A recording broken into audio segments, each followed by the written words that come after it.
Boa noite a todos e todas, mais um Resenhas no Ar. 11 de outubro, um programa muito especial, um programa literalmente vestido de rosa.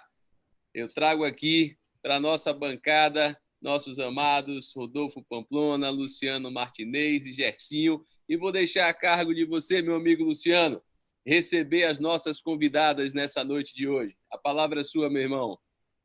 Olá, meus amigos, tudo bem? Muito boa noite. Nós estamos aqui em mais um programa Resenhas.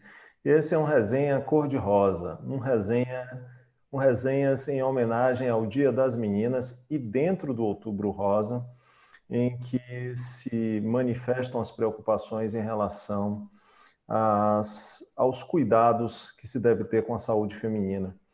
E nesse particular, eu queria dizer que a gente também inicia uma semana muito importante, que é a próxima, que é a Semana das Crianças. A partir de amanhã, nós temos um dia religioso de importância também fundamental, que é o dia de Nossa Senhora de Aparecida. E queremos dizer que a gente tem muitas razões para comemorar várias coisas em vários instantes. E temos aqui a presença ilustrada de três mulheres incríveis que vão tratar do tema relacionado ao Outubro Rosa. Aliás, toda a cidade está iluminada, pintada de rosa, pelo menos a nossa cidade, acho que todas as cidades brasileiras, e nós temos realmente muita alegria em receber Zenaide, receber Juliana e receber Tatiana. E nós vamos falar de temas femininos, mas sem esquecer que isso aqui é uma roda para se discutir qualquer assunto. Então, mando ver aí a palavra para Rodolfo Pamplona. Diz aí, Rodolfo.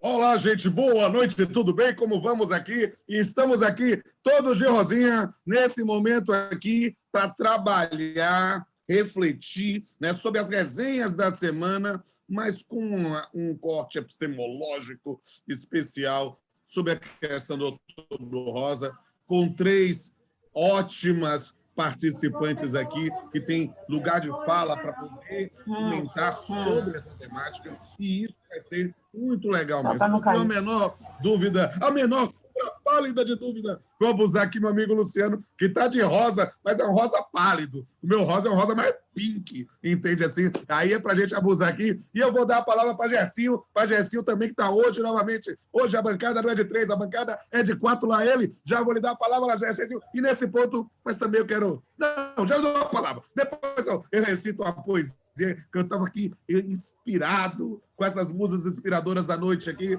para poder escrever alguma coisa. Gersinho, a bola é sua. E aí, galera, boa noite a todos e a todas que estamos assistindo. Boa noite a Dan, a Pamps, a Lu, a Tatiana, a Zenaide, a Juliana. É uma noite legal para a gente estar debatendo esse tema tão importante. Por sinal, ontem comemorou o Dia Nacional contra a Violência à Mulher. É um assunto que termina perpassando também a questão de gênero, a questão do patriarcado, a questão do racismo, que caminha também lado a lado. Então, vai ser uma noite bem enriquecedora, a gente vai debater assuntos e vamos aprender, acima de tudo, também falar sobre câncer de mama, falar de autocuidado, falar de autoestima também, enquanto questão de construção da subjetividade da mulher. Vamos passar a bola adiante e a noite vai ser promissora. A noite vai ser longa, tudo vai rolar, e temos hoje 3 convidadas especiais. Vou dar a palavra primeiro aqui para quem? Vou dar a palavra para a Tatiana, que já está ali armada. É só botar, ligar o áudio, Tati. Seja bem-vinda. Boa noite. Vamos bater um papinho. Fale o que você quer falar. E depois vai estar com o Zenaide, seguindo a ordem do cadastro lá dos convidados. Joia, boa noite. É uma honra estar aqui com vocês, falando desse assunto tão importante, né? Que é meu ano todo, não é só outubro, que é a prevenção e o tratamento do câncer de mama, né? E a gente sabe que é o câncer que mais mata a mulher no Brasil, no mundo. Então, tem uma importância aí, né, da gente realmente falar muito sobre isso e falar muito sobre prevenção e sobre diagnóstico precoce. Acho que esses são os pontos, assim, chave, né, do Outubro Rosa, que é a gente conseguir salvar a vida de fato. Vocês estão me ouvindo? Então, Sim, perfeitamente. Aqui, Rodolfo parece que saiu da conexão, beleza. não sei o que aconteceu, mas nós vamos... É que, Rodolfo, você está em Salvador ou está em Praia do Sol? Estou em Salvador. Conexão está ruim minha? Tá. Se tiver ruim, eu vou entrar pelo celular, então. Joia, faça isso. Eu vou levando aqui o programa, tá certo? Então, beleza. Vamos ouvir agora as primeiras palavras, né? A gente ouviu agora, nesse instante, as primeiras palavras de Tatiana, tá? E vamos ouvir um pouquinho agora as primeiras palavras de Zenaide. Zenaide, me conte como é que é a sua luta aí nesse aspecto relacionado à saúde feminina. Boa noite, meu nome é Zenaide, tenho 55 anos.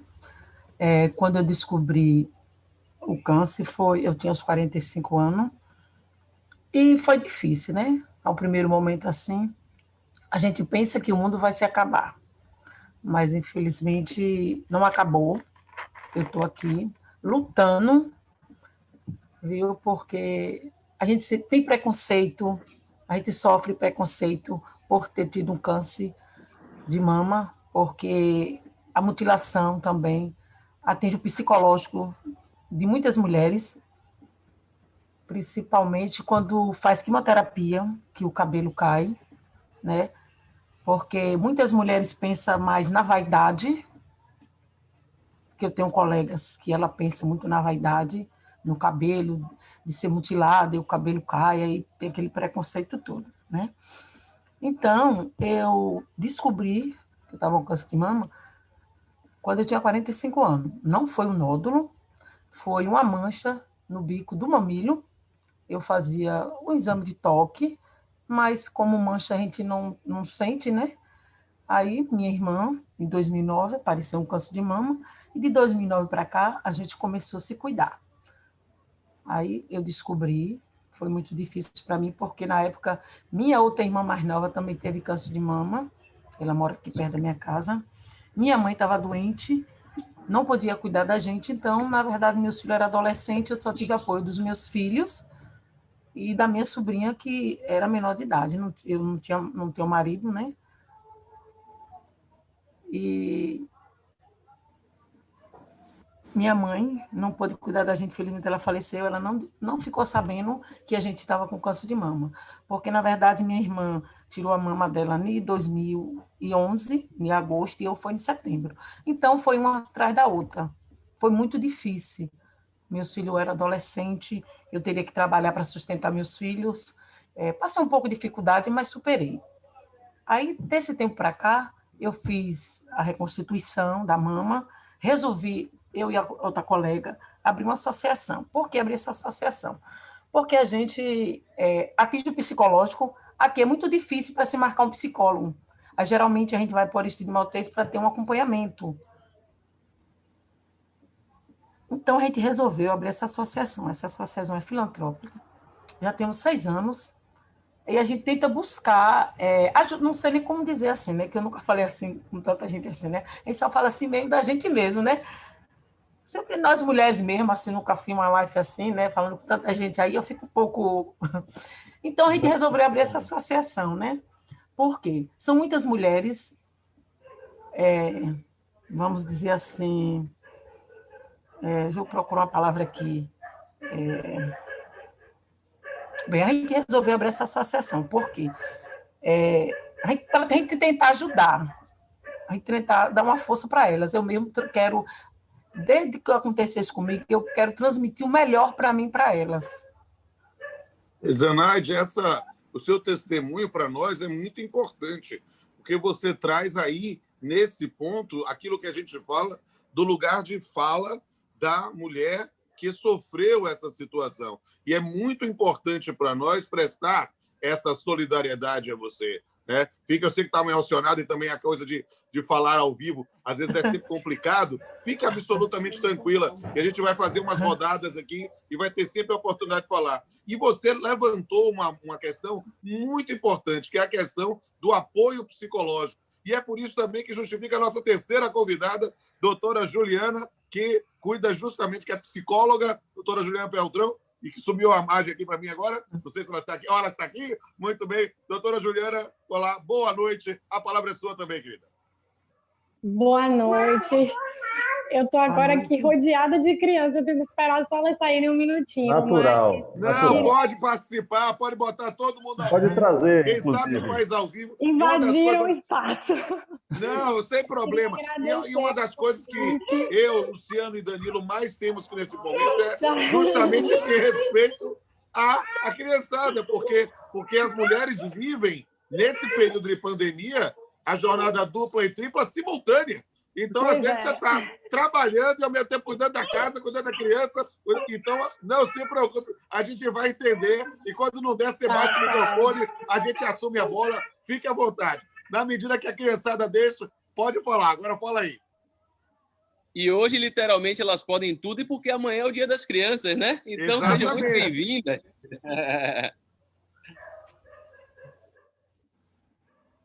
Ju, pode falar.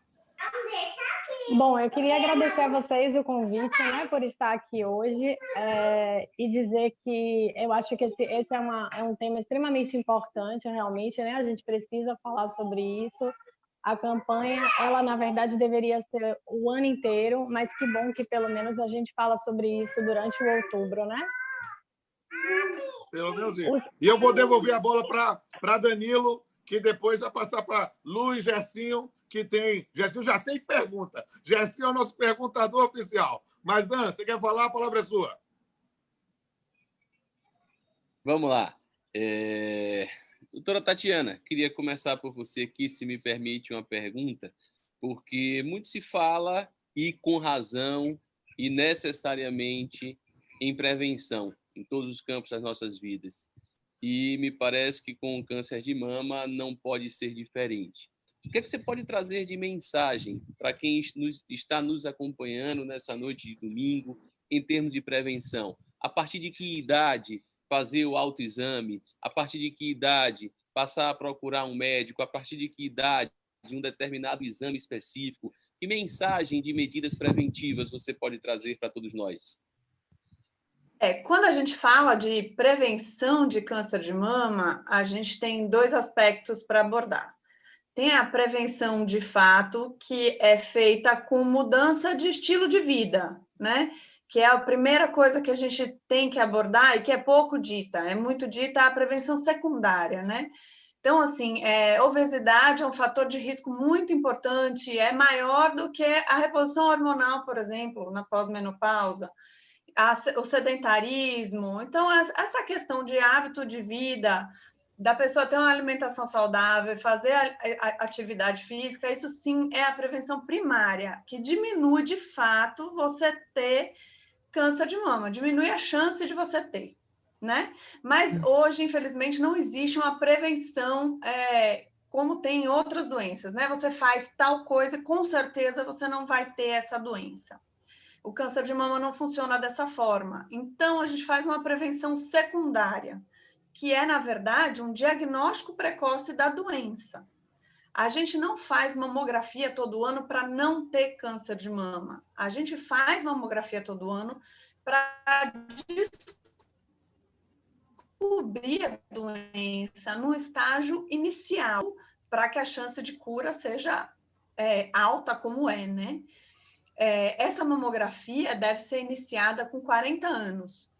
E ser feita anualmente, né? Então, toda mulher, independente de sentir alguma coisa ou não, de ter gente na família com câncer ou não, tem que fazer mamografia anual a partir dos 40 anos. A consulta com o mastologista é importante e eu diria que antes dos 40 anos, né? Justamente para a gente fazer essa orientação de estilo de vida. Tem gente que tem câncer na família.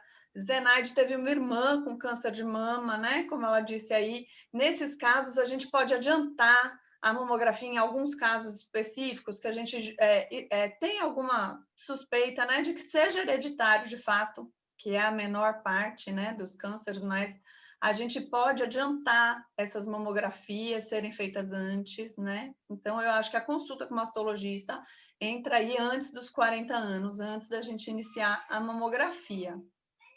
você passou também aí pelo autoexame, né? Essa é outra questão que batem muito na tecla de ter que fazer o autoexame. O autoexame tem uma limitação importante. É importante fazer o autoexame para a mulher se conhecer, para ter aquela questão do autoconhecimento. Mas a gente só consegue pegar um nódulozinho, a mulher mesmo, sem treino, né? A própria mulher, conhecendo sua mama, consegue pegar um nódulo quando ele já está grande, quando ele é maior do que 1 centímetro no mínimo. Então, assim, o autoexame em si, ele não consegue diminuir a mortalidade pelo câncer de mama. Então, é interessante a gente deixar que a mulher se conheça, fazer com que esse processo, né, de conhecimento da mulher, mas não para prevenção de câncer de mama. Prevenção de câncer de mama é, de fato, mamografia anual, a partir dos 40 anos de mama, dos 40 anos de idade. Eu tenho uma pergunta agora para Zenaide, tá? Zenaide fez referência, quando estava falando, sobre o sentimento que ela teve de discriminação, ou pelo menos um sentimento de estranhamento aí da família com o problema que ela vivia. Eu queria, até mesmo para abrir espaço depois para a Juliana falar sobre a questão psicológica, que Zenaide relatasse esse sentimento que teve quando descobriu-se doente, descobriu-se necessitada de realizar um tratamento que, de uma certa forma, ainda produz um certo estigma e até mesmo aquilo que ela mencionou sobre os aspectos estéticos, né, que acabam também interferindo na sua vida íntima, com as pessoas mais próximas. Eu queria um relato seu, Zenaide, eu acho que eu e todo mundo aqui, né, para que a gente abra essa passagem para a doutora Juliana também, e depois que a doutora Tatiana falou sobre as prevenções, acho que a sequência fica bem bacana. Podemos? Podemos, sim. É assim, na verdade, não foi só uma irmã minha que teve câncer de mama. Minha avó teve aos 90 anos, só que ela morava na roça, então não tinha condições de tratar. Aí ela veio aqui para a cidade, aí a gente tentou ajudar. Minha irmã de São Paulo também teve, morreu de câncer de mama, ela deu metástase. E minha irmã mais nova, que mora aqui do lado, também teve aos 35 anos. O dela era um nódulo. A gente sofre muito preconceito, além da cor, por causa de ser mutilada. As pessoas olham para você e falam assim, Vídeo, você tem um câncer de mama? Aí olha assim como se fosse contagioso. E câncer não é contagioso. Porque, na verdade, a gente sai daqui de Alagoinhas, vai para Salvador fazer um tratamento. Então, são vários tipos de pessoas que vão no carro, né? Vários tipos de tratamento.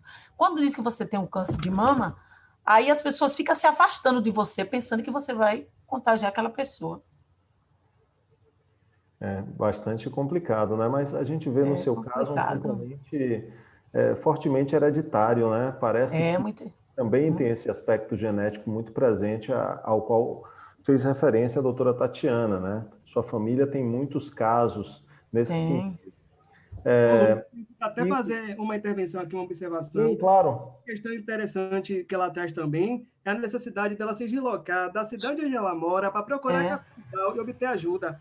A gente sabe que a situação de acesso à saúde pública, especialmente da mulher negra pobre, é muito difícil aqui no Brasil, principalmente no locais marcados pela desigualdade social. Então, Zenaide, aproveitando até o gancho da pergunta de Lu, a intervenção, eu gostaria de saber quais são os desafios que vocês mais enfrentam no dia a dia, desde o diagnóstico até a realização do tratamento. A dificuldade, a demora também, que a pessoa descobrir um câncer hoje ou amanhã para fazer uma quimioterapia daqui a 30 ou 60 dias, eu acho que é isso mesmo, porque assim, os benefícios também, porque uma mulher mutilada, negra, para conseguir um trabalho, um benefício, fica difícil. Essas questões do acesso aos serviços públicos, né, de saúde física, mental, e justamente nessa readequação numa pós-intervenção cirúrgica com a retirada da mama, e nesse ponto o acompanhamento e o próprio trabalho, sem sombra de dúvida, é um dos grandes desafios sobre esse tema, né? E os aspectos psicológicos, sem sombra de dúvida, são muito importantes. Eu queria ouvir a doutora Juliana, mas sem interromper, passar para Gersinho. O Gersinho tem uma pergunta para Juliana, que a gente engata as duas perguntas juntas nesse ponto. Gersinho, faz a pergunta aí rapidinho para passar para a doutora Juliana. Beleza. Eu quero saber dela qual é a importância desse acompanhamento psicológico na vida desse paciente e também a gente vive em uma sociedade que cria padrões de beleza. O capitalismo, a sociedade de consumo termina provocando interferência na própria forma da mulher lidar com o próprio corpo, inclusive interferindo na construção da própria subjetividade dela. A gente vê que a mulher, desde criança, ao nascer, já é submetida a dores que terminam sendo suportáveis. Bora furar a orelha para colocar um brinco, posteriormente, quando na fase adulta, o sapato alto, enfim, ela está submetida a diversas violências. E quando a mulher retira a mama, sofre uma violência maior, e essa questão da autoestima, da autoconhecimento, termina gerando um padrão estético não aceitável pela sociedade. Então, quais são os desafios realmente para enfrentar de apoio psicológico a um paciente que precisa retirar as mamas também? Seriam, na verdade, essas duas perguntas: a importância desse acompanhamento psicológico, bem como lidar com o paciente no que tange a autoestima dela no momento que retira as mamas. Tá, vamos lá. Primeiro que a sua pergunta foi bem completa, né? Você já trouxe elementos assim, importantíssimos que você mesmo explanou, Gerson, que primeiro que o psicólogo hoje ele já faz parte da equipe multidisciplinar que dá assistência a qualquer paciente em tratamento oncológico. Então, hoje, todos os locais que oferecem esse tipo de tratamento deveriam, ao menos, ter, né, o psicólogo integrando essa equipe multidisciplinar. Quando a gente fala de uma equipe multidisciplinar, a gente fala de uma equipe que trabalha em conjunto, então, desde o diagnóstico e durante todo o tratamento. Com relação a esses aspectos que você falou, sem sombra de dúvida, isso que você disse é realmente uma grande verdade, né? A mulher, ela nessa constituição do feminino, né, tem essa questão que é muito violenta com a subjetividade, né? Que passa por padrões, por estéticas, enfim, que a gente sabe que é algo que está muito presente na nossa sociedade. E o câncer de mama, ele traz exatamente essa repercussão no feminino, né? Então, a mama é um órgão extremamente simbólico para a mulher. É um órgão que não só está associado à questão sexual, uma questão de beleza, de estética, como você trouxe, mas também muito associado à questão da maternidade também, né? Então, é um órgão que traz uma série de valores importantíssimos do ponto de vista simbólico mesmo, do ponto de vista subjetivo.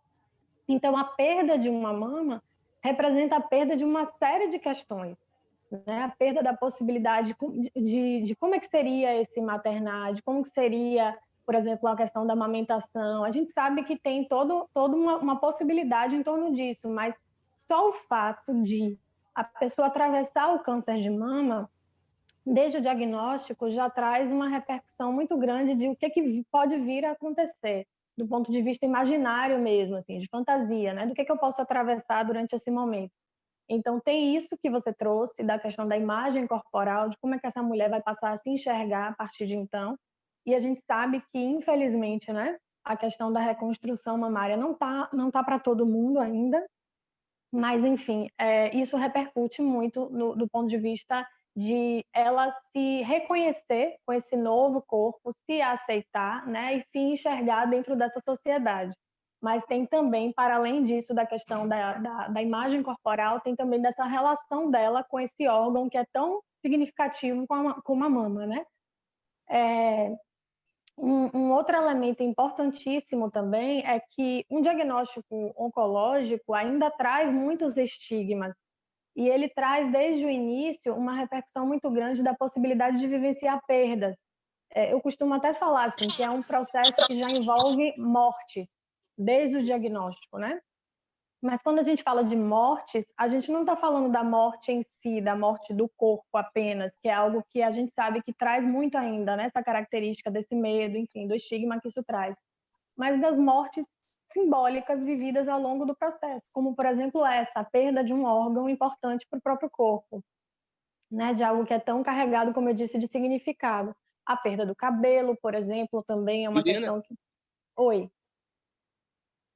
Se você me permite, só complementando, estou te ouvindo, só aproveitando aqui sua resposta, se você me permite já incluir um outro elemento, até que ponto o acolhimento da família mais próxima, da família como um todo, até que ponto o acolhimento da família é fundamental para o enfrentamento desse momento?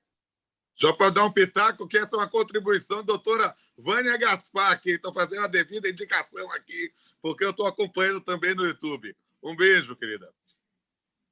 Doutora Ju.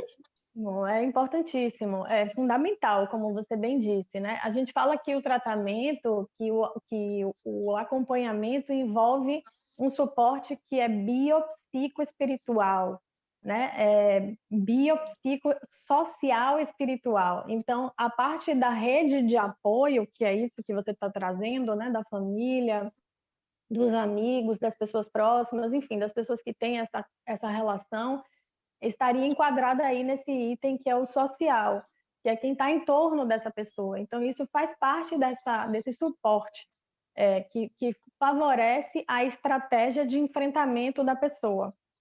Então, o apoio médico se enquadraria na parte bio, né? Mas somente o apoio médico não se estrutura nesse processo se não tiver também um suporte psicológico, um suporte social, que é esse que você está trazendo, desse apoio familiar, e o suporte também espiritual, independente da religião, mas de como que essa pessoa tem a sua fé, né? Não necessariamente em algo específico, mas é algo que também contribui bastante durante o processo.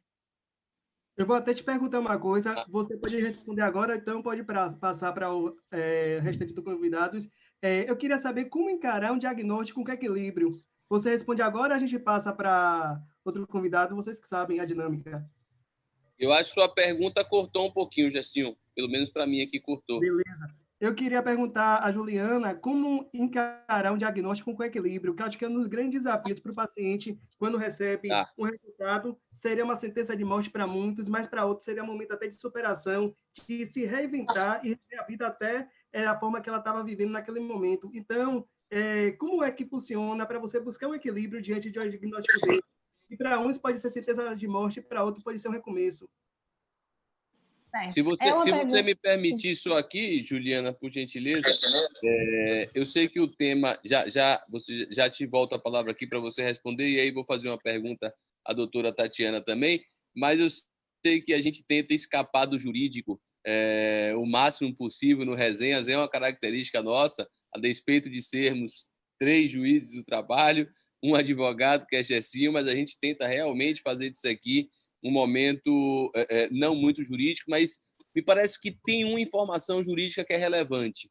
A CLT, que é a Consolidação das Leis do Trabalho, ela foi alterada recentemente, ali no ano de 2018, pela Lei 13.767, Lei 13.767, e passou a garantir expressamente no artigo 373, inciso 12, a ausência ao serviço sem prejuízo do salário, até 3 dias em cada 12 meses, em caso de realização de exames preventivos de câncer devidamente comprovada. A gente pode achar que é pouco, mas quando a gente parte de um zero, ou seja, não havia essa previsão expressa em termos de prevenção, me parece aqui, algo extremamente relevante em termos de proteção à classe social trabalhadora. Então, muitas vezes a gente tem alterações legislativas que são silenciosas, e aí eu faço questão de divulgá-la, apesar de ter sido uma alteração legislativa do ano de 2018, então todos que estão acompanhando podem já saber, mas me parece extremamente relevante. Todos os trabalhadores brasileiros, porque a norma aqui ela fala exames preventivos de câncer de uma maneira geral, não se restringe ao câncer de mama, por exemplo. Me parece, aí me corrija, doutora Tatiana, se eu estiver falando algo que não corresponda com a verdade, mas um outro câncer que assola muitas mulheres é o câncer de colo de útero. Então, exames preventivos de câncer de uma maneira geral, 3 dias a cada 12 meses de trabalho. Isso significa dizer que o trabalhador, a trabalhadora, pode comparecer, realizar os exames preventivos de câncer, pegar o comprovante de que esteve ausente em face da realização de exames preventivos de câncer, e esse dia de trabalho não trabalhado, ou não digo o dia inteiro, né? Porque a pessoa, por exemplo, pode fazer o exame só num turno da manhã, então ela gastou 3 horas para fazer o exame. Então, ela não vai precisar comparecer ao trabalho nessas 3 horas que ela compareceu para realizar o exame. Ela não vai ter o salário descontado e não vai ter que compensar essas horas. E muita gente acaba confundindo isso. Ah, não, você pode ir fazer o exame, mas depois você compensa. Não, ela não precisa, ou ele não precisa compensar essas horas. A lei garante a ausência do serviço 3 dias a cada 12 meses para a realização de exames preventivos de câncer. Doutora Juliana, responda a pergunta de Jessinho que ele te fez e eu acabei interrompendo aqui porque me lembrei dessa informação jurídica que eu achei realmente relevante e depois eu passo para a Lu aqui para fazer mais uma pergunta, mais uma rodada de pergunta. Ok, Lu? Doutora Juliana, sim, tudo bem. Olha, e é importante essa sua colocação porque muita gente acha que essa ausência ela somente se justificaria se o indivíduo tivesse doente. Não, é para prevenção. Justamente para prevenção, sem doença nenhuma. Você pode ir ao médico para fazer o seu exame, ou até mesmo só para fazer o exame. Ao médico você vai e depois você vai fazer o seu exame com uma segunda possibilidade de ausência. Então, é para prevenção e para prevenção de qualquer uma das situações de neoplasia. É importante mesmo, bem oportuno nesse dia que a gente está falando sobre esse tema tão delicado. Juliana. Vamos lá. A pergunta que era sobre como encarar o tratamento com equilíbrio, não é isso? Isso. Bom, é uma pergunta bem complexa, né? Porque eu posso falar um pouco sobre como é que seria a condução desse suporte da psicologia que visa exatamente isso que a pergunta traz, né? Mas um ponto importantíssimo disso é a gente respeitar a subjetividade. Então, a nossa escuta nesse suporte psicológico precisa ser de uma forma que seja buscando dentro daquela pessoa o que aquela pessoa tem de estratégia de enfrentamento. Isso significa dizer que não tem uma receita de bolo de como encarar esse tratamento com esse equilíbrio. Mas como que essa pessoa costuma lidar com as questões da vida dela, com as dificuldades, com as adversidades.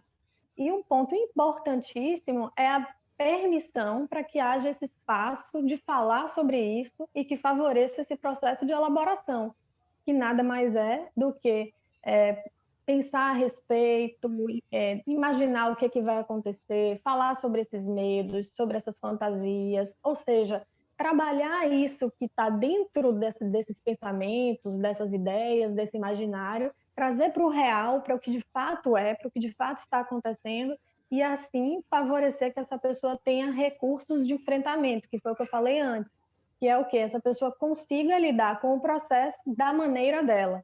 Por isso que quando eu falo que existe o bio, psico, social, espiritual, é que isso envolve uma gama de coisas que pode favorecer esse enfrentamento e que vai muito da individualidade, do que para aquela pessoa é importante dentro do ponto de vista espiritual, dentro do ponto de vista psicológico e por aí vai. Maravilha. Eu vou aproveitar aqui, então, diante dessa resposta de Juliana, dirigir uma pergunta à doutora Tatiana acerca do tratamento, ou seja, diante de um diagnóstico de câncer de mama, quais os caminhos de tratamento possíveis e comuns que a gente tem? E, se me permite, como que é também... Aliás, não. Lu, você quer complementar essa minha pergunta com a outra que eu sei que você queria fazer? Não vou... É uma pergunta delicada, né? Estou com o microfone. Eu queria saber sobre se a gente pode falar em cura e se a gente pode falar em recidiva dessa doença. Queria saber como é que fica aí em termos percentuais, como é que se enfrenta essa situação correspondente a essa expectativa que o paciente sempre tem, né, de curar-se ou de o problema ter alguma recidiva. Isso.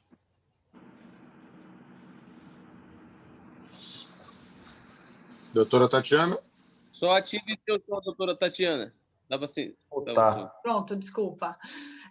Na verdade, meio que complementando aí o que a Juliana estava falando também, eu acho que quando a gente dá um diagnóstico, o que dá um suporte para o paciente naquele momento que o chão cai, que o chão desaparece, é você dar a solução do problema, né? Não adianta você dizer, você tem um problema, um beijo. Você tem que dar a solução para aquele problema, que aí entra nessa questão das opções de tratamento, né? Então, dependendo do tipo do tumor, do tamanho do tumor, se ela vai primeiro para a cirurgia ou primeiro para a quimioterapia, qual é o tratamento que ela vai, né? Então, essa questão de quais são os tipos de tratamento, tem vários, né? A gente pode começar com a quimioterapia primeiro, para aqueles tumores específicos ou para tumores maiores, ou a gente pode ir para a cirurgia primeiro e depois quimioterapia, e em alguns casos a gente complementa com a radioterapia.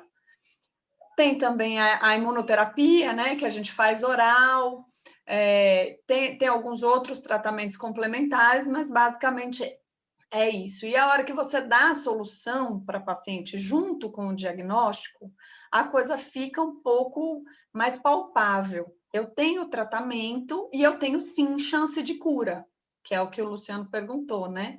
Câncer de mama tem cura, Thais Zenaide para dizer para a gente, né? Às vezes o tratamento é, sim, mutilador, judia, a quimioterapia pode judiar, a radioterapia pode judiar, mas, sim, tem cura. E tem jeitos mais leves da gente fazer, e por isso que a gente bate tanto, né, no diagnóstico precoce. Quando a gente pega as doenças em estágio inicial, com menos de 1 centímetro, menos de 2 centímetros, a gente consegue que 95% das pacientes estejam bem 5 anos depois, entendeu? Isso é uma estatística, né, que a gente diz da sobrevida. Então, é um número muito alto, 95% das pacientes vão estar vivas, bem, sem recidiva, sem doença, então curadas, né? Depois de 5 anos. Por isso, essa tecla de vamos fazer... Sim.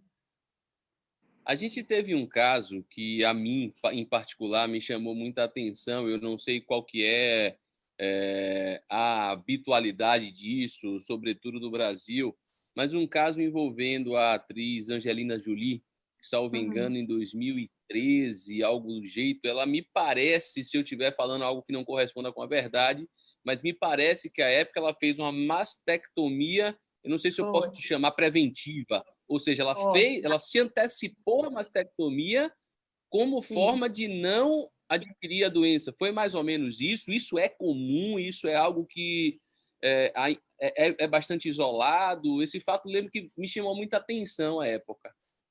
É isso. Angelina Jolie ela tem uma história familiar importante. Acho que a irmã e a mãe tiveram câncer de mama e de ovário em idades muito, muito jovens. Então, ela fez uma avaliação genética e descobriu-se que ela tem uma mutação genética, que ela tinha mais de 80% de chance de ter câncer de mama. Então, nesses casos, quando a paciente tem um exame genético que mostra essas alterações, são BRCA1 e 2, a gente faz, sim, mastectomia profilática. A gente tira a mama e faz a reconstrução, porque a gente sabe que aquela paciente vai ter câncer de mama, só depende da idade, né? Quanto mais velha, maior a chance. 80% então, assim, é um percentual realmente muito alto, né? Muito alto, é impressionante. E fazendo a mastectomia, não vai acontecer o câncer? Não, a gente diminui a chance. A gente diminui a chance, né? Normalmente faz oforectomia também, que tira o ovário, né? Para essas pacientes mutadas. Então, a gente diminui a chance. Quando a gente faz a mastectomia, é impossível a gente tirar a mama toda, porque a gente não tira a pele.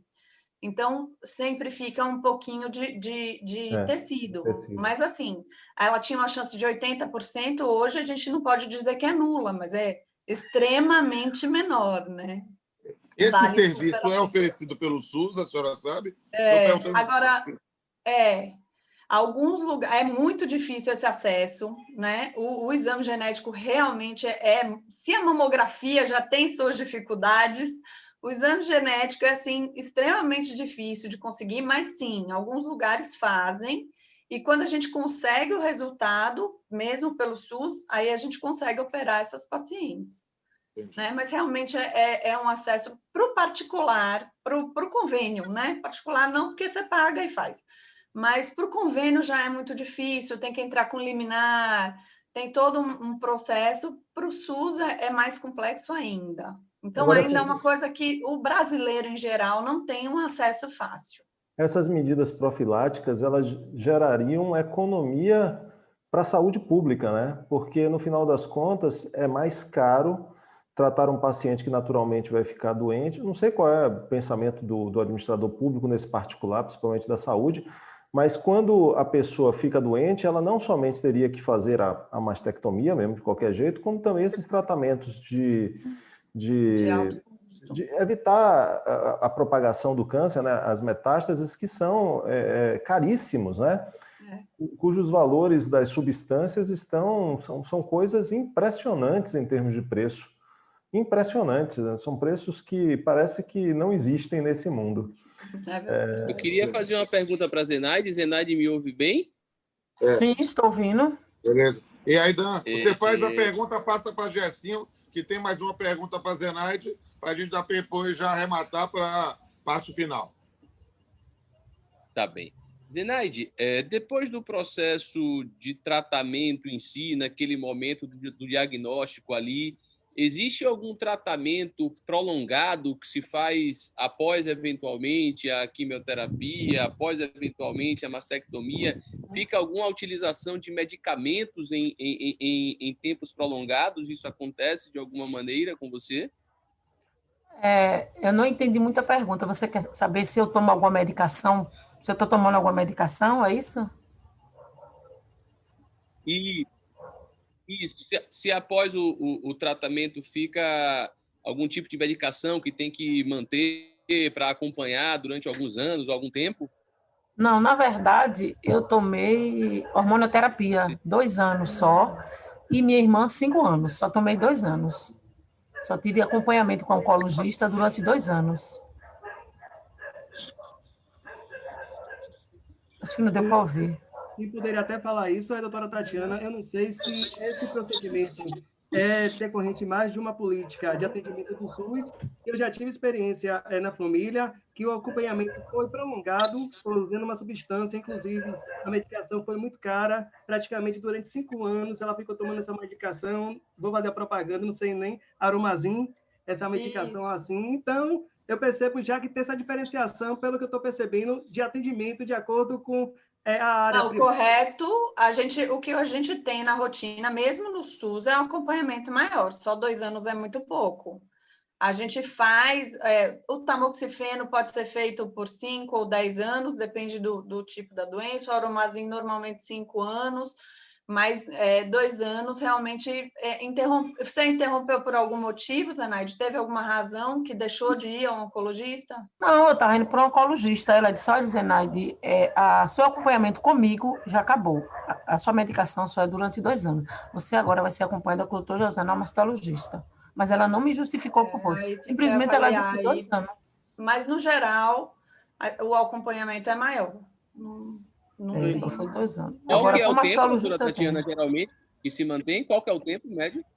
5 anos, no geral, depois. 5 anos? Tem casos e casos, tem razões para a gente tirar antes, mas, no geral, se não tiver nenhuma intercorrência, são 5 anos. Gessinho? Lu falou na questão da recidiva, que, salvo engano, é a doença voltar, não é isso? Tem um prazo para isso também? Tem um tempo em que fica mais atento isso? É isso, os primeiros 5 anos são essenciais, né? Pode voltar depois também, a gente não tem garantia para nada, né? Mas, no geral, quando a gente faz o tratamento, esses primeiros 5 anos são aquele momento que a gente presta mais atenção, faz um acompanhamento mais próximo, depois a gente solta um pouquinho mais a paciente. Salvo engano, tem pacientes que ficam indo acompanhados de 3 em 3 meses, depois de 6 em 6 meses, depois anualmente, e assim sucessivamente, né? Eu acompanhei praticamente 95% das consultas de minha tia durante o período do câncer, só não podia acompanhar quando eu estava em alguma atividade viajando. Zenaide, eu gostaria até de perguntar a você, enquanto vice-presidente de uma associação em Alagoinhas, pelo que eu estou percebendo, o perfil das mulheres mais atendidas são mulheres negras, mulheres que não têm acesso ao sistema privado de saúde, tendo que acessar o SUS. Eu até tenho uma curiosidade de saber saber se os companheiros delas realmente participam desse momento delicado da vida dela. Qual seria também o seu maior sonho enquanto vice-presidente em relação ao trabalho que você desenvolve e também quais são as maiores queixas dela durante os atendimentos? Não sei se você poderia me falar isso de forma objetiva. Eu percebo que a maior dificuldade que as mulheres têm, acompanhamento, os esposos que eles não acompanham. É muito difícil um esposo acompanhar a esposa até um tratamento, a uma consulta. Para vocês saberem, às vezes até eu acompanho mais do que os próprios maridos. Praticamente eu viajo a semana toda. Aí tem aquele negócio de começa a dormir em quarto separado, eles procuram outra companheira, se separam. Tem uma colega meu, ela está casada há 30 anos. Quando ela retirou a mama, ele abandonou ela. Aí eu acompanho mais do que os maridos. Eu viajo a semana toda. Aqui em Alagoinhas são 3 topi que vão para Salvador de segunda a sexta. Todo dia eu acordo 4h30 da manhã. 5 horas eu vou visitar minhas colegas lá, conversar, dar um apoio. Todos os dias. Luta, né? E você, enquanto vice-presidente da associação, o que você mais sonha para proporcionar um atendimento melhor, uma qualidade de vida melhor para essas pessoas que são assistidas? Qual é o seu maior desejo hoje? Meu maior desejo é o seguinte: a gente ganhou um terreno aqui em Alagoinhas e estamos querendo construir a sede da Associação de Oncologia, para que a gente tivesse assim, uma sala para um psicólogo, assim, para um atendimento melhor, uma casa de acolhimento, porque tem muitas que moram na zona rural. A gente, às vezes, chega aqui 9 horas, chega 10 horas, então tem dificuldade de se locomover para a zona rural. E tendo essa casa de acolhimento, elas dormem no local e de manhã elas vão para a casa dela. Uma casa de apoio também em Alagoinhas, desculpe, em Salvador, porque não tem. A gente sai de manhã, não tem hora de chegar. Tem vezes a gente chega 10 horas, 9 horas, não temos hora. Tanto que faz quimioterapia e radioterapia. É a semana toda viajando. Maior sonho é esse. Eu vou aproveitar essa resposta de Zenaide, fazer uma pergunta aqui a Juliana. Juliana está conosco ainda, será que caiu a conexão de Ju? E encaminhar para as dicas culturais. Está me ouvindo, Juliana? Ouvindo. Maravilha. Vou dirigir uma pergunta, então, a você e depois a gente passa para as dicas culturais para ir fazendo o nosso encerramento. E a gente tem, inclusive, um recado que precisa dar a todos e todas que acompanham resenhas ao finalzinho aqui do nosso programa. O recado será dado aí ou por Pompos ou por Lu acerca dessa nossa primeira temporada. Juliana, a gente sabe que aí citamos esse fato aqui agora com a situação da Angelina Jolie, mas a mastectomia ela é algo realmente uma realidade em muitos casos de câncer de mama. Qual o grau de importância do apoio do companheiro, da companheira? Eu falo dessa pessoa realmente mais próxima ali daquela mulher submetida a uma mastectomia.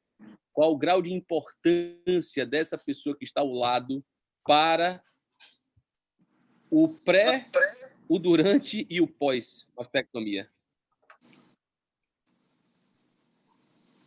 Então, inclusive, enquanto o Zenaide falava, né, eu realmente fiquei aqui pensando em quantas pessoas eu já ouvi esse mesmo relato de divórcio durante o processo de tratamento. Então, infelizmente, isso é algo que acontece.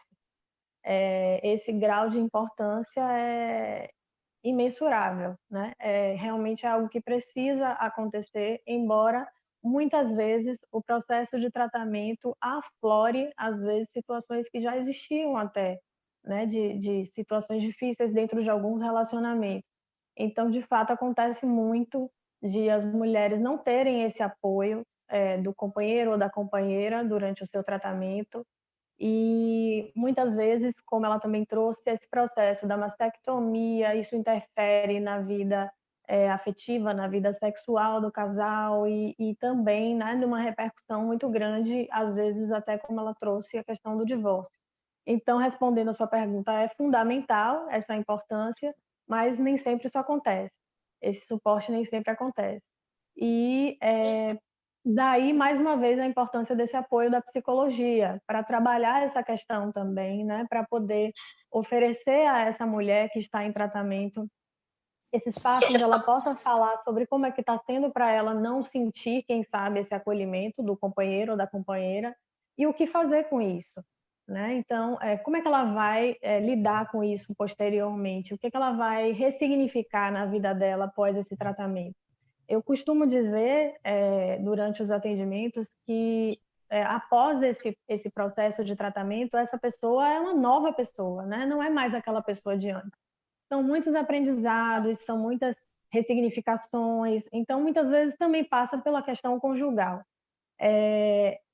O diagnóstico, acho que a doutora Tatiana bem sabe disso, assim, é um processo difícil, é um processo que envolve uma reconstrução de muitas ideias, né? É um impacto emocional muito grande, seguido de um processo de reconstrução mesmo do que é, e aí em seguida vem muitas vezes um processo de adaptação, porque como vocês viram, é um tratamento que muitas vezes é longo. Então a pessoa é como se ela se adaptasse àquela nova vida, digamos assim. E quando acaba isso e o médico diz, olha, agora acabou, agora sua vida está aí para você voltar à sua vida cotidiana, seu trabalho, sua vida conjugal. Muitas vezes é um novo momento difícil também, por incrível que pareça, mas isso também acontece muito. Então, esse apoio psicológico precisa existir durante todo o processo, inclusive no processo de reinserção dessa mulher na vida dela novamente, né? Na nova vida, de novo, né? Que é uma nova vida. E isso, às vezes, passa também pela questão conjugal. Infelizmente, mas é uma verdade. É terrível. Bem, amigos. Que coisa interessante, que coisa interessante. Eu acho que essa mensagem é uma mensagem muito rica para a gente caminhar para o final aqui. Eu vou passar a palavra para a Prompts ou para a Lu para conduzirem as nossas dicas culturais e para o recado que temos a todos e todas que acompanham o nosso Resenhas acerca dessa nossa primeira temporada. Bem, amigos, bem, amigas, estamos aqui ao vivo, mais uma noite, né, do Resenhas. Foi uma ideia sensacional dos meus amados Danilo Gaspar e Luciano Martinez, que eu aderi imediatamente na ideia de estarmos toda a noite, todo domingo, resenhando, contando as novidades da semana ou trazendo temas que acabam gerando debate. Agregamos aqui esse talento, essa figura simpática e super participativa, proativa, que é o Gersinho. E hoje temos 3 convidadas especialíssimas que têm lugar de fala dentro das suas atuações para falar sobre o câncer de mama. E eu preciso dizer que hoje é um dia especial também, porque nós estamos encerrando a primeira temporada do Resenhas. Nós vamos dar um tempinho para uma avaliação de cada uma das nossas atividades e cada um dos nossos episódios. Verificaremos o que é que foi de positivo, o que é que foi de negativo. Vamos aprender e reaprender para voltar num momento próprio com muito mais força. Mas antes de passar para a dica cultural, eu queria dedicar a essas 3 mulheres maravilhosas que estão conosco essa noite um pequeno soneto. Eu estava aqui antes Eu tenho uma mania, faz parte da minha loucura, dos meus processos de encontrar comigo mesmo, né? De que a poesia é sempre meu refúgio. E quando a gente ia falar sobre Outubro Rosa, eu resolvi escrever um pequeno texto que agora está dedicado às 3 musas dessa noite, né? Juliana, Tatiana e Zenaide. Outubro Rosa. No mundo das cores que identificam as dores, o rosa foi escolhido para mostrar como é vivo, o desvelo na atenção de se conhecer, buscando a prevenção a cada alvorecer. Na luta pela vida e pela saúde da mulher, que sabe o que quer, além de qualquer gênero, no cuidado ao seio e à flor, na delicada biologia do amor. Um bom domingo a todos e todas, né? Um bom dia das crianças, um bom dia das meninas, um bom dia e sempre lembrando que o Outubro Rosa não é o único mês para se pensar na prevenção. É apenas para destacar ainda mais a importância desse cuidado, né, e dessa atenção. Meu amado Lu, palavra com você para abrir aqui as dicas culturais. Passamos para as nossas convidadas todas e arremata comigo.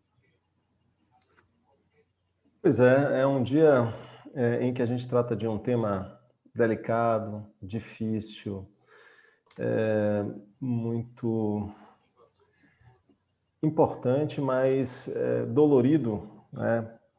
Porque faz parte do adoecimento e adoecimento é uma coisa que é um acidente de vida, né? A gente quer sempre o melhor para a gente e para a nossa família, mas a gente tem que saber da existência desses obstáculos e saber que nós somos capazes de superá-los.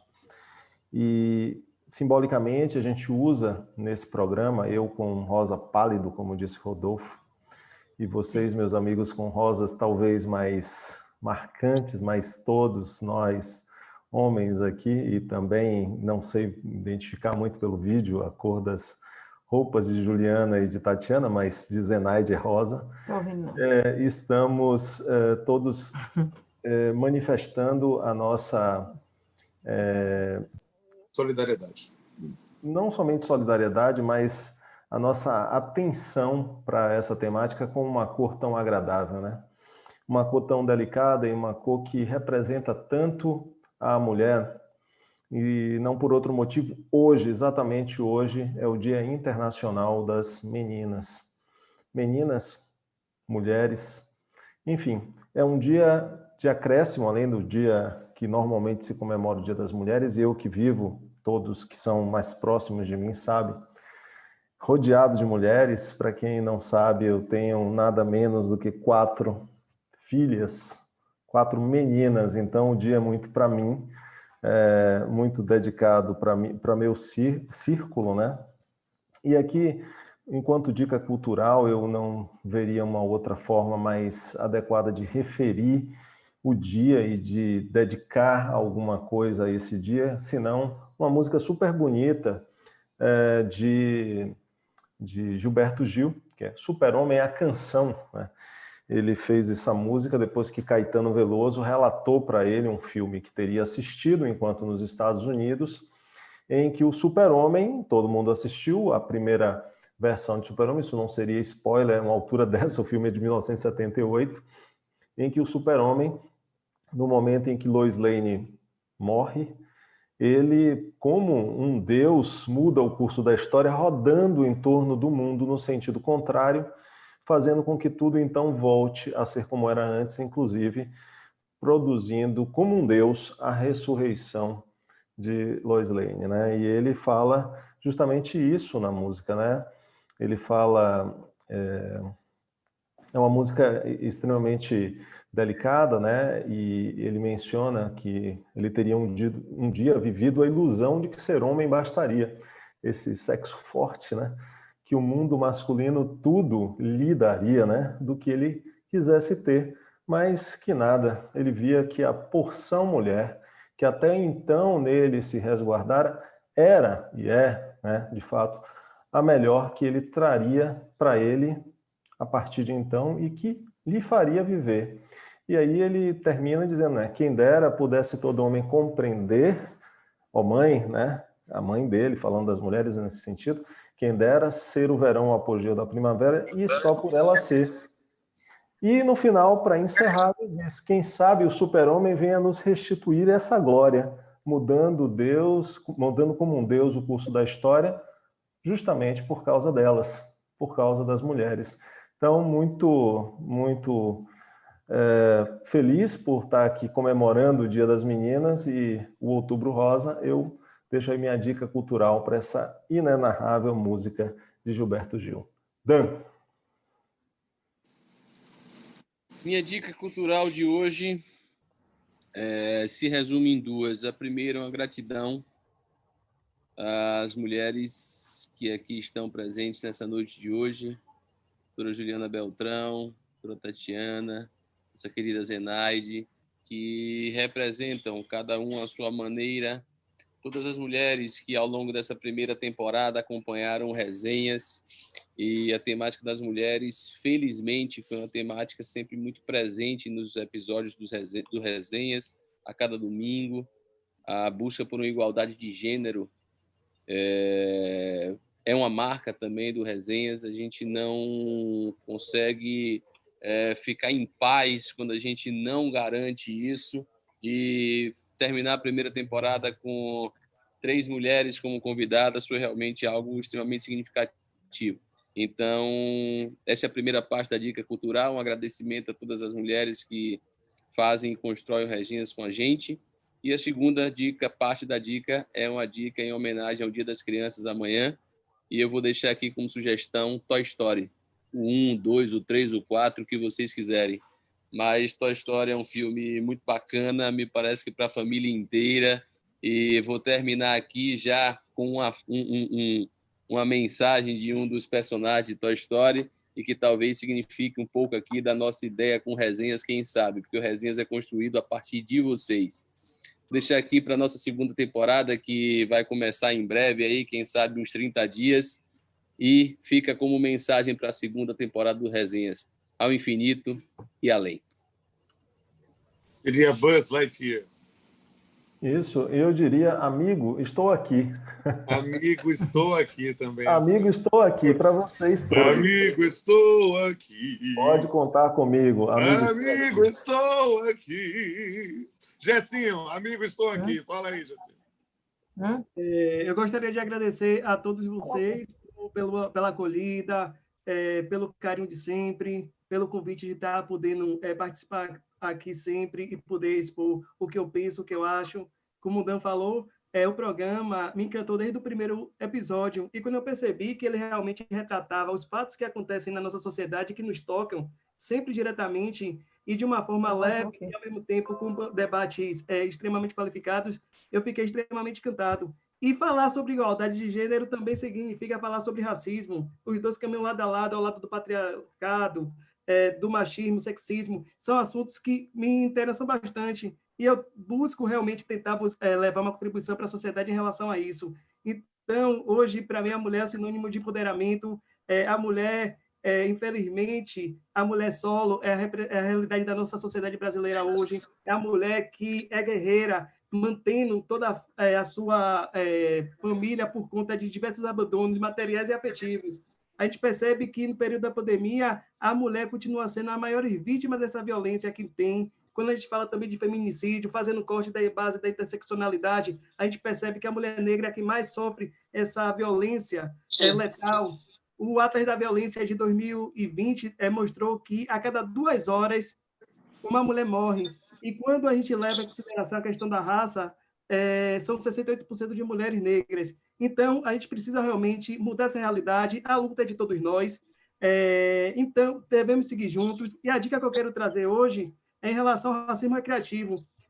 Não sei se vocês tiveram conhecimento, durante a semana, um professor de medicina deu uma aula vestido com uma máscara com a face negra, e mostra realmente o quanto o negro continua sendo ainda vítima de piadas maldosas, que são piadas racistas, e terminam minando a autoestima dele, e violando a própria respeitabilidade social. Aí fica esse recado para a gente falar sobre igualdade de gênero, perpassa também pela questão do racismo, e essa luta é de todos nós, acima de tudo. Obrigado por ter me acolhido esses dias aqui, e sigamos juntos sempre. Amém. E, querida Juliana, qual é a sua dica cultural? Minha dica é um livro.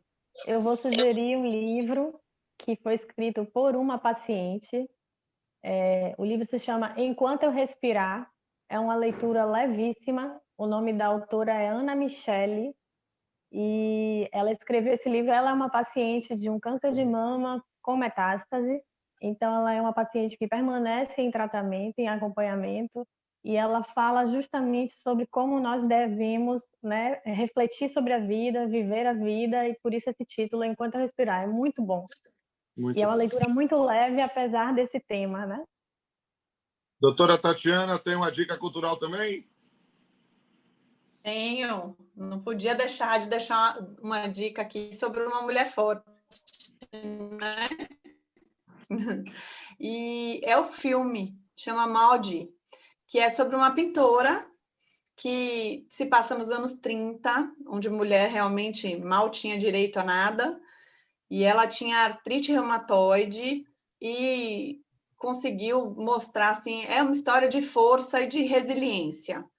E ela consegue fazer sucesso com as pinturas dela, que ninguém nunca valorizou. E é incrível, só vendo o filme para dizer, mas Maldi. vale a pena. Vale a pena. Maldi. Maldi. E Zenaide, você quer dar uma dica para a gente para essa semana? Quero sim. Enquanto houver sol de Titãs. Uma música. Enquanto foi muito importante. Essa música Enquanto houver sol.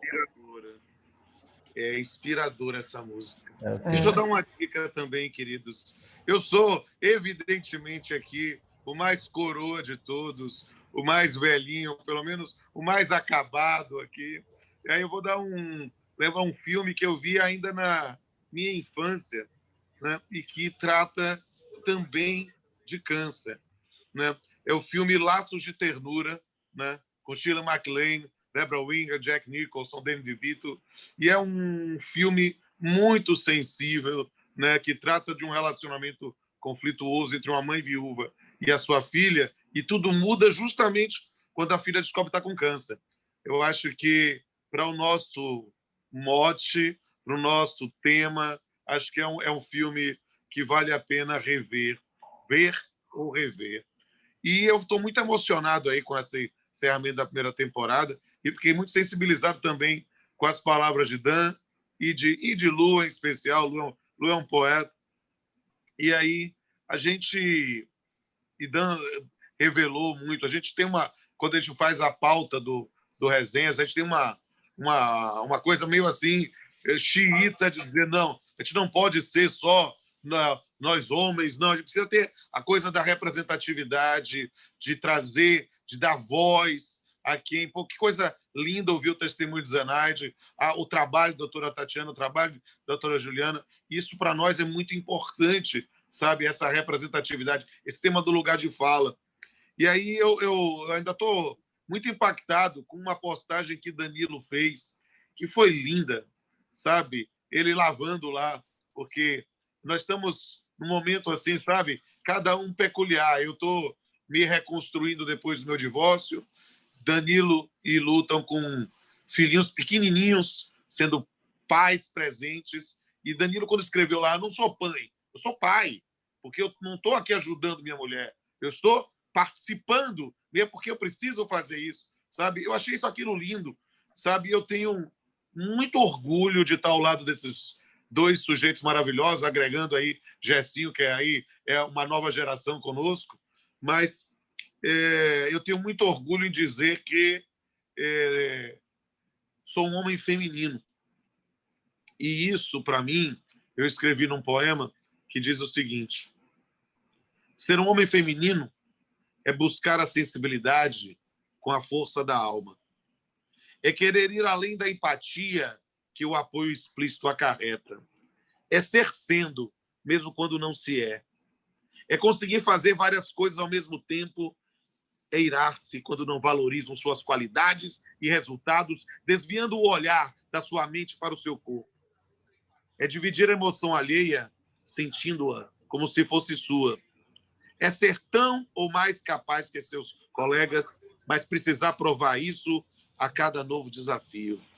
É não se identificar com a maior parte destes símbolos fálicos e não ligar nada para isso. É estar mais focado na essência do que na casca. É ser ou não ser nada disso. E não ter qualquer problema com isso. É querer ser simplesmente um ser humano melhor. Eu tenho muito orgulho de estar junto desses dois meninos maravilhosos, 3 homens femininos que não têm vergonha de mostrar o seu melhor lado. Um beijo a todos e todas. E a gente se encontra na próxima temporada. Dan, a bola é sua. Valeu, pessoal. A gente se vê na segunda temporada. Um beijo a todos e